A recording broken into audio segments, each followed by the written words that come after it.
İsveç mi, İsrail mi? Bu iki ülkeden biri elendi. İkisi de aslında Eurovision tarihinde önemli karlarda olan ülkeler.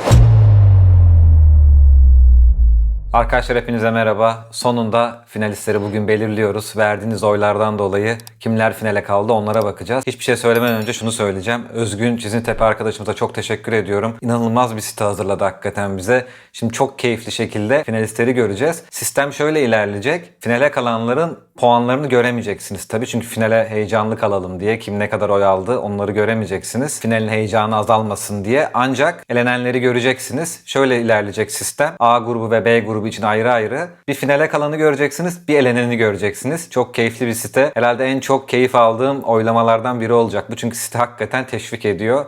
Bir kez daha teşekkürler. 2026'da çok keyifli şeyler yapacağımıza eminim. Arkadaşlar katıl üyelikleriniz için çok teşekkür ediyorum. Yine katıl üyeliklerinizi bekliyorum aşağıda. Hem pinliyorum da hem açıklamalarda linki bulabilirsiniz. Çok cüz, yani 15 lira falan en düşük paket. Ona bile üye olsanız hiç sıkıntı değil. Algoritma için bize çok yardımcı oluyor. Desteğinizi bekliyorum. Bir de bazı arkadaşlar, gruplar ve sanatçılar promo için bana videolarını yolluyorlar. Bunu yapabiliyoruz. Başvuru ve fiyatlandırma için mail atabilirsiniz. Aşağıda mail adresi zaten mevcut. Arkadaşlar videoya geçmeden önce kanalımıza abone olmayı, videoyu beğenmeyi ve mümkünse az önce söylediğim gibi katıl üyesi olmayı düşünebilirsiniz.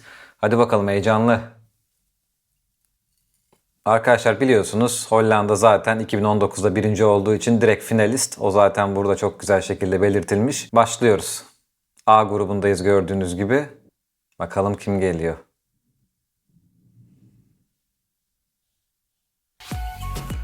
Ukrayna.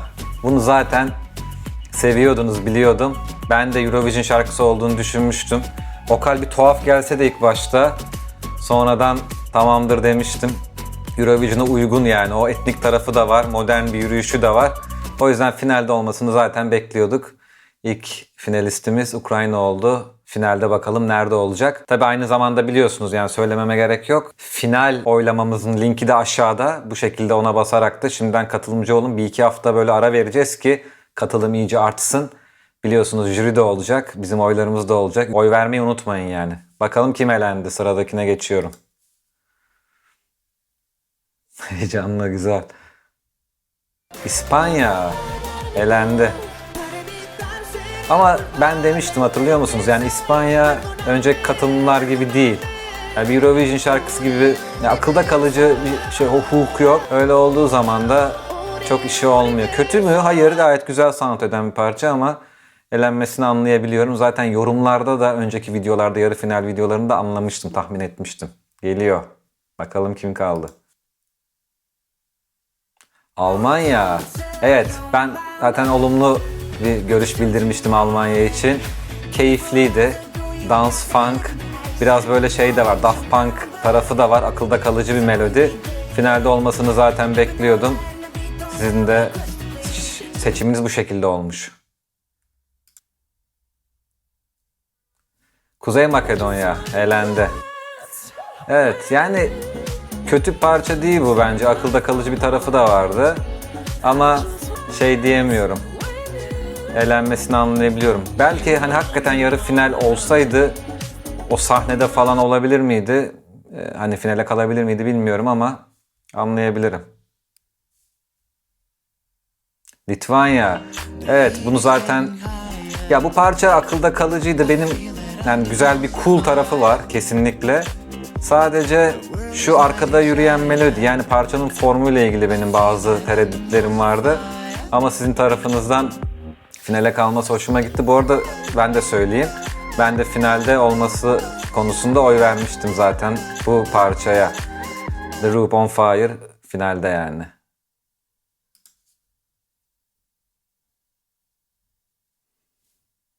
Avustralya elenmiş. Montaigne. Don't Break Me. Ya evet, bu yarı finalde ilk sanırım katılımcıydı, hatırlıyorum videomuzu. Yani çok böyle klişe tarafı da var. A grubundan elenenlerin içinde olmasını anlayabiliyor muyum? Çok böyle aradayım. Yani parça çok tekrar ediyordu bence. Size katılmıyor değilim bu konuda. Ben de zaten sizin gibi düşünmüştüm. Belçika, Urfonik, Release Me. Finalde olmalıydı bunlar. Yani bunların finalde olmasını isterdim zaten ben de. Hoşuma gitti seçmeniz. Ne olur finalde bilmiyorum ama şu düzenleme falan finalde olmayı kesinlikle hak ediyordu bence. Yani zaten grubun adı bence ediyor. Cool bir parça. Eurovision parçası mı tartışırız ama finalde olmalıydı zaten. Kim gitti bakalım. Fransa. Bazılarınızın favorisi olduğunu gördüm. %21 oy almış. Zaten görüyorsunuz siz de kimler kaç oy almış.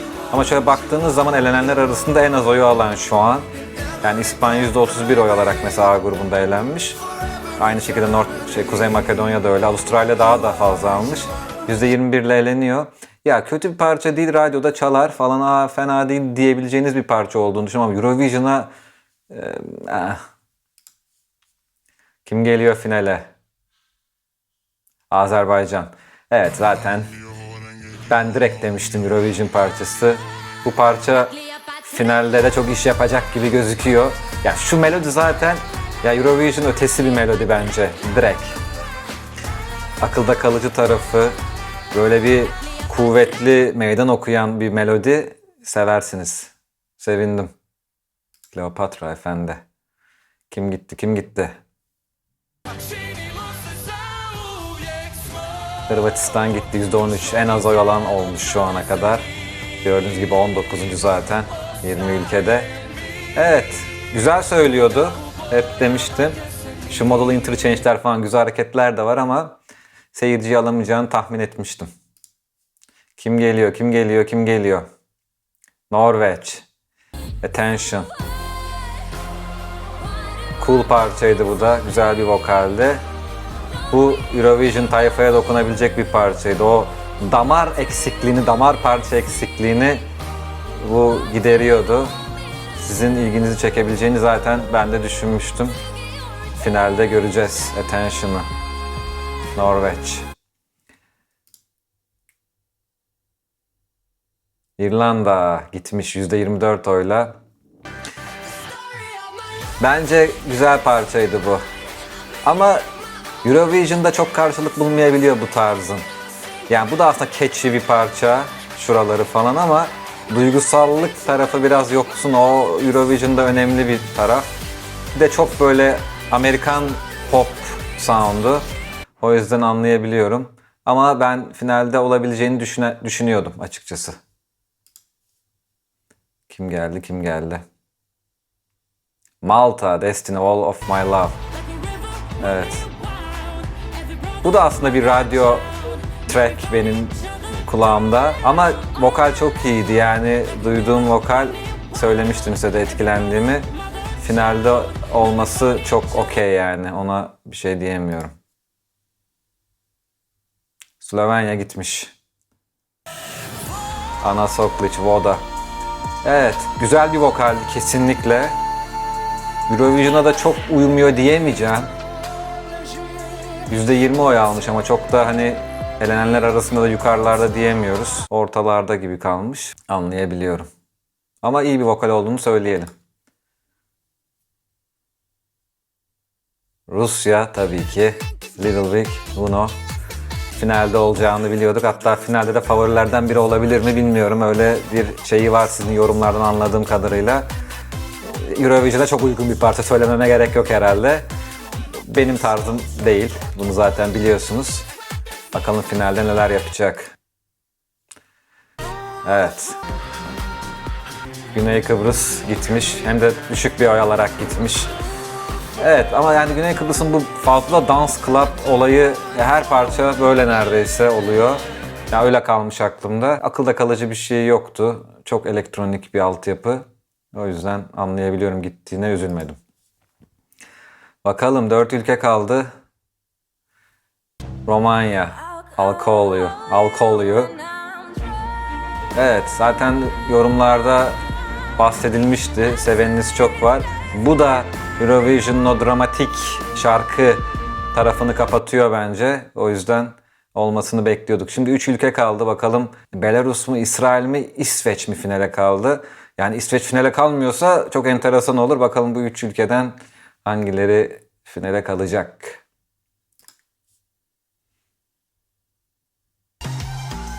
Belarus.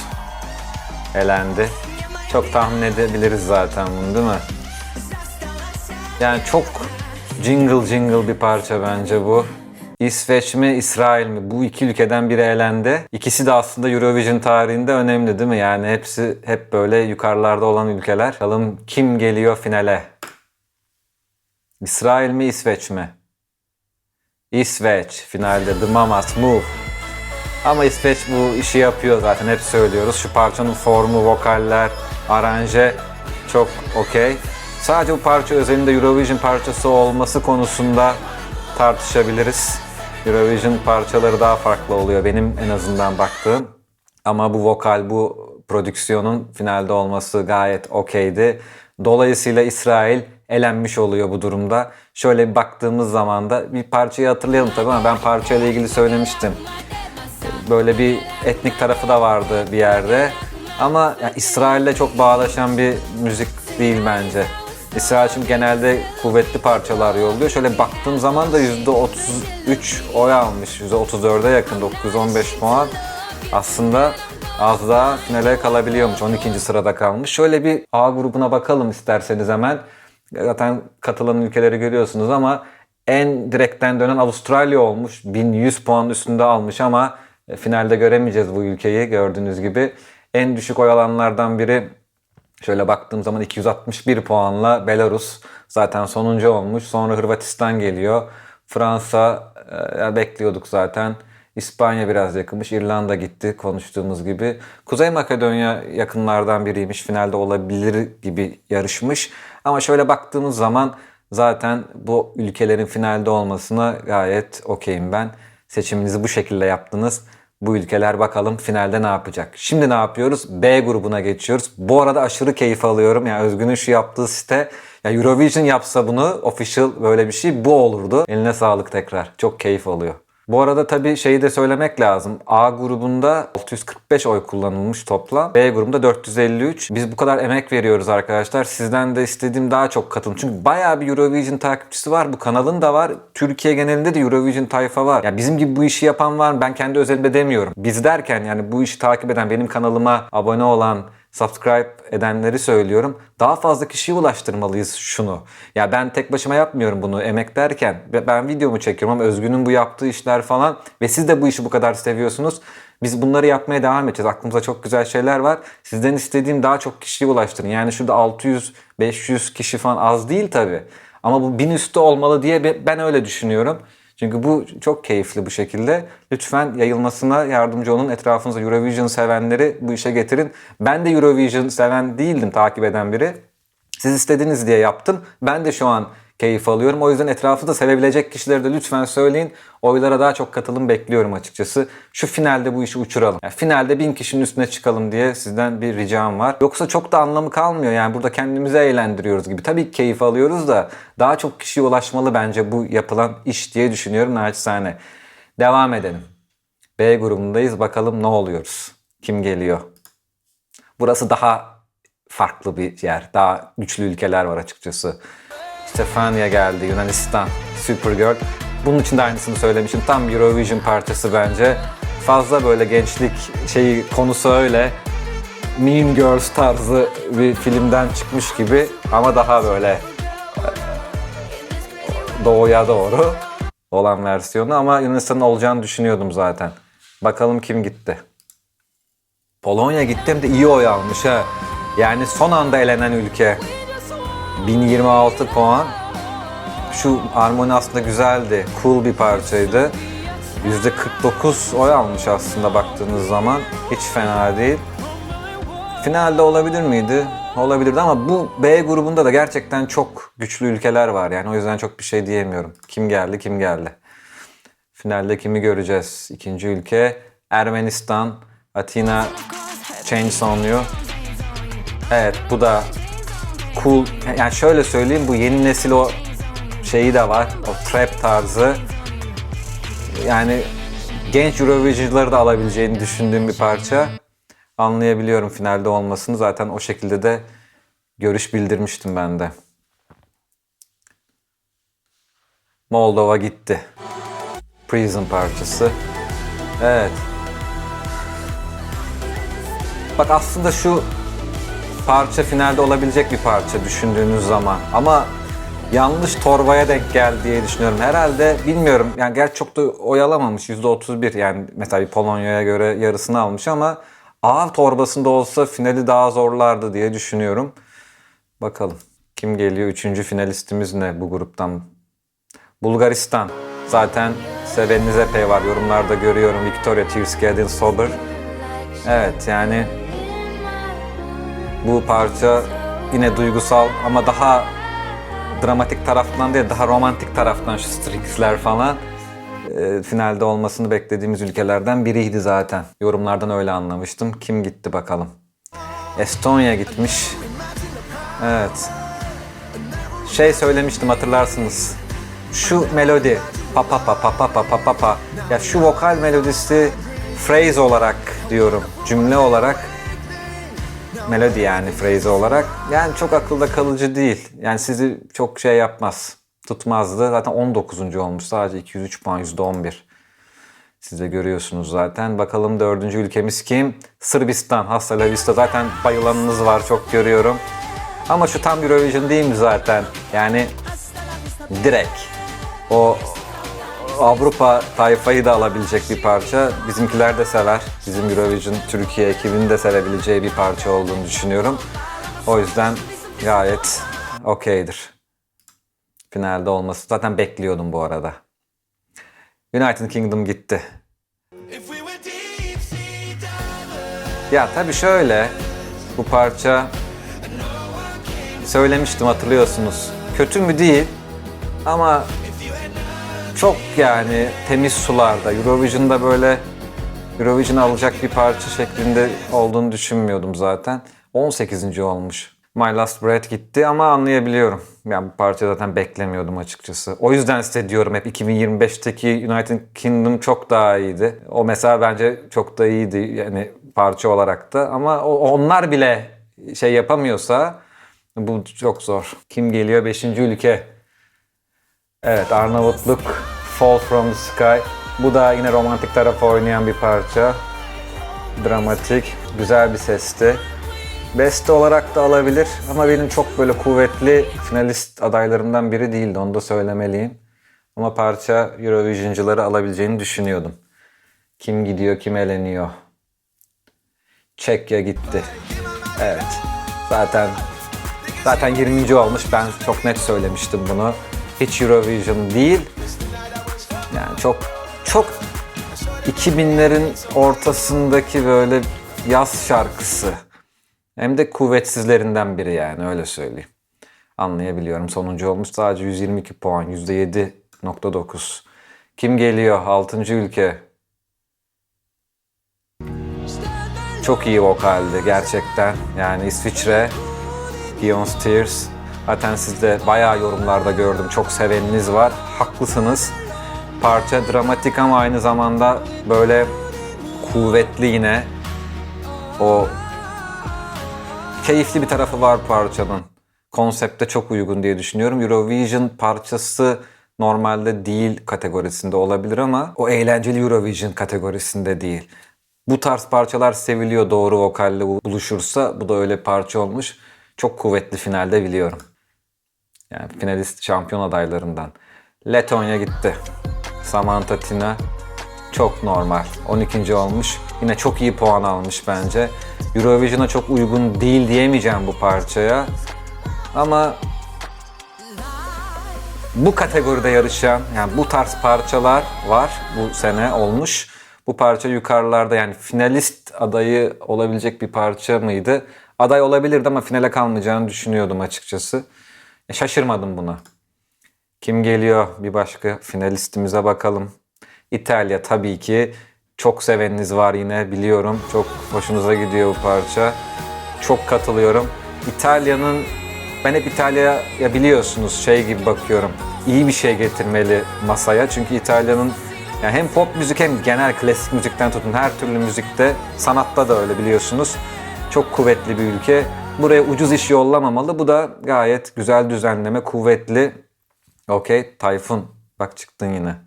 Kendisi de benzetti bu arada. Benzetmiştim, bir arkadaşıma benziyor diye biliyorsunuz.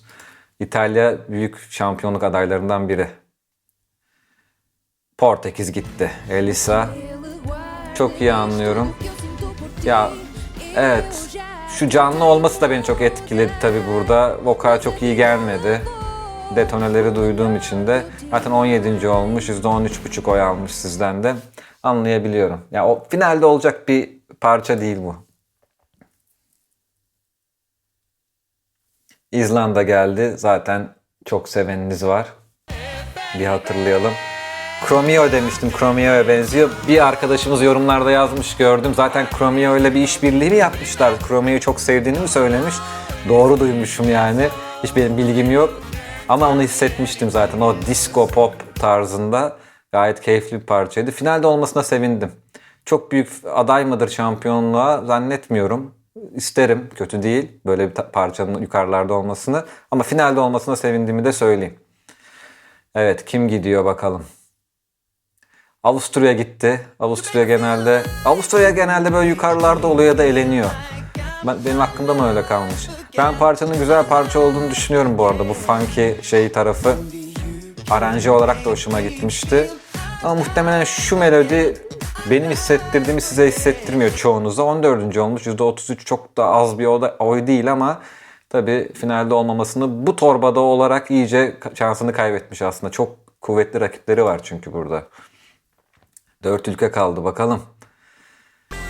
Gürcistan geldi. Çok sevindim buna. Çünkü böyle bir sound ya, rock tarafı yüksek. Hem dramatik hem daha kutunun dışında bir parça. Çok sevindim. Ama şunu da anlıyorum. Gürcistan'ın sevilmesinde görüyorum. Yani Eurovision tayfada var. Bazen bu tarz parçalar seviliyor. Yani moda sokan, böyle anlatabiliyor muyum? Bir filmdeymişsiniz gibi sizi böyle bir havaya sokan parça. Bu da öyle. Onları seviyorsunuz. Ben çok sevindim bunun finalde olmasına. Şimdi 3 ülkemiz kaldı. Danimarka, Finlandiya, San Marino. Tahminim var. Ya Finlandiya'nın mesela o vokal çok iyiydi. Onu hatırlıyorum. Danimarka da Bakalım kimler kalacak?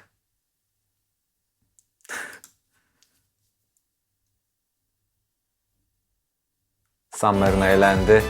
Çok bekliyordum bunu. Şöyle diğer kalan ülkelere bakınca bekliyordum. Yoksa San Marino ilk defa San Marino iyi parça yolladığını düşünmüştüm, biliyorsunuz. Bunu videoda söyledim. Ama Finlandiya, Danimarka'ya bakınca ya da bu 3 ülkeye baktığımız zaman San Marino onlardan biri olabileceğini düşünüyordum. Çünkü daha kuvvetlileri var. Şimdi Finlandiya ile Danimarka kaldı. Bunlardan bir tanesi finale kalacak. 2 tanesi de kalabilirdi sanki gibi düşünüyorum. Acaba hangisi kaldı? Yani Finlandiya'nın vokali iyiydi. Ama yorumlarda çok bu ülkeyi gördüğümde söyleyemem. Ben de merak ediyorum. Şimdi bastığımız zaman bir finalistimiz daha belli olacak. Bu gruptaki son finalistimiz artık, yani tüm aslında yarışmanın son finalisti belli oluyor. Danimarka mı kaldı, Finlandiya mı? Bakalım.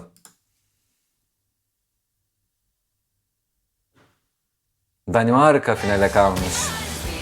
Finlandiya'yı bekliyordum açıkçası çünkü bilmiyorum, o vokal etkilersi gibi düşünüyordum ama şimdi şurada da şunu söylemek lazım. Danimarka'nın şu duyduğunuz melodi var ya arkada. Bu çok kuvvetli. Hem umut dolu hem bir tarafı böyle mutlu, umutlu. Aynı zamanda çok böyle çocuk şarkısı da gibi değil. O anlamda o melodi çok kuvvetli olacaktı. Ama Finlandiya'da olabilir miydi? Olabilirdi. Belki de A torbasında olsa finalde olacaktı. Bakalım kaç puan almış en azından. Nasıl elenmiş? 15. olmuş. Çok da yüksek almış diyemeyiz. 603 puan, %30. Yaklaşık oy almış. Evet, güzel bir vokaldi ama şimdi Danimarka'dan sonra dinleyince anlayabiliyorum. Yani evet, Danimarka daha Eurovision tayfa, daha akılda kalıcı bir melodi, daha umutlu. Ama bu da kötü bir parça kesinlikle değildi. Arkadaşlar, finalistlerimiz böyle oldu. Ben çok keyif aldım ya bu olayı yapmaktan. Şöyle baktığım zaman B grubunda özellikle şimdi yaptığımızda Polonya tabii çok iyi gelmiş oraya. Yani Polonya 1026 puan almış.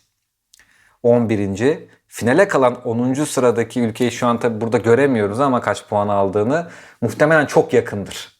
O yüzden bu enteresan bir oylama oldu. A grubunda ise elenen 11. ülkeye bakıyorum. Son anda Avustralya, o da iyi puan almış. Yani Avustralya 1102 puan alıyor. Polonya 1026. Bunlar muhtemelen birkaç oyla falan işler değişmiştir burada. Dolayısıyla böyle bir durumumuz var. Bence gayet güzel bir oylama oldu. Keşke 1000 plus üzeri katılımı olsaydı ama zamanla olacaktır diye düşünüyorum. Şunu da söyleyeyim arkadaşlar, Eurovision 2026'da şöyle bir planım da var. Özgün'le de konuşacağız bunu.